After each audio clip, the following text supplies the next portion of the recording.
भगत सिंह का नाम भारतीय स्वतंत्रता संग्राम के सबसे प्रमुख और प्रेरणादायक क्रांतिकारियों में आता है।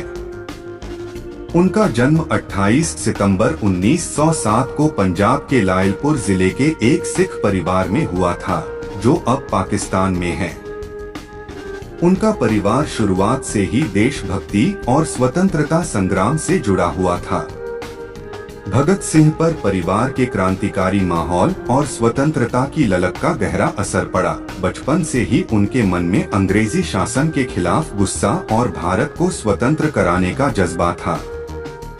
जलियांवाला बाग हत्याकांड, जिसमें सैकड़ों निहत्थे भारतीयों को जनरल डायर के आदेश पर गोली मार दी गई थी, ने भगत सिंह के मन में अंग्रेजों के प्रति गहरी नफरत पैदा कर दी। इस घटना ने उनके विचारों को और तीव्र कर दिया और उन्होंने ठान लिया कि वो देश की आजादी के लिए हर संभव प्रयास करेंगे।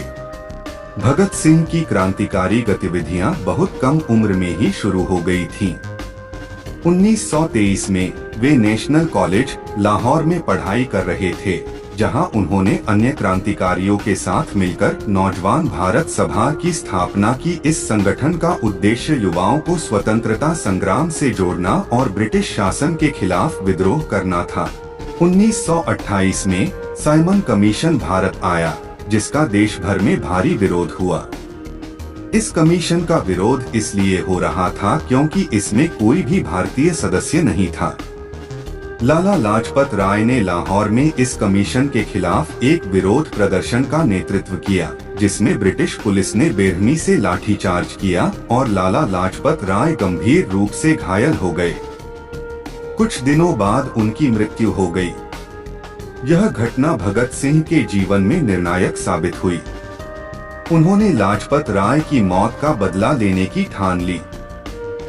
भगत सिंह, राजगुरु और सुखदेव ने मिलकर ब्रिटिश पुलिस अधिकारी जॉन सॉन्डर्स की हत्या की। हालांकि उनका असली उद्देश्य ब्रिटिश पुलिस प्रमुख जेम्स ए स्कॉट को मारना था, जिसने लाला लाजपत राय पर लाठीचार्ज का आदेश दिया था। सॉन्डर्स की गलती से हत्या हो गई, लेकिन भगत सिंह और उनके साथी इस घटना के बाद भी नहीं रुके। 1929 में भगत सिंह और बटुकेश्वर दत्त ने दिल्ली की सेंट्रल असेंबली में बम फेंका। उनका उद्देश्य किसी को नुकसान पहुंचाना नहीं था, बल्कि ब्रिटिश सरकार को यह संदेश देना था कि भारतीय युवा अब और अन्याय बर्दाश्त नहीं करेंगे। बम फेंकने के बाद उन्होंने खुद को गिरफ्तार करवा लिया और अदालत में अपना बचाव इस तरह किया कि उनका संदेश पूरे देश में फैल गया। भगत सिंह जेल में रहते हुए भी स्वतंत्रता संग्राम के प्रति समर्पित रहे। उन्होंने जेल में भूख हड़ताल की, जिससे ब्रिटिश सरकार के प्रति उनके विरोध को और बल मिला। उन्होंने भारतीय कैदियों के साथ हो रहे अमानवीय व्यवहार के खिलाफ अपनी आवाज उठाई। 23 मार्च 1931 को भगत सिंह, राजगुरु और सुखदेव को लाहौर जेल में फांसी दी गई। उनके बलिदान ने पूरे देश में एक नई क्रांतिकारी भावना को जन्म दिया। भगत सिंह का जीवन केवल उनके क्रांतिकारी कार्यों तक सीमित नहीं था। वे एक विचारक भी थे। उनका मानना था कि स्वतंत्रता केवल अंग्रेजों से मुक्ति पाने तक सीमित नहीं है, बल्कि यह समाज के हर वर्ग के लिए समान अधिकार और न्याय प्राप्त करने का संघर्ष है।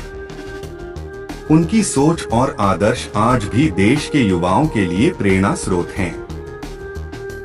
भगत सिंह का बलिदान भारतीय स्वतंत्रता संग्राम के इतिहास में अमर है। उनका साहस, बलिदान और देशभक्ति हमेशा याद की जाती रहेगी।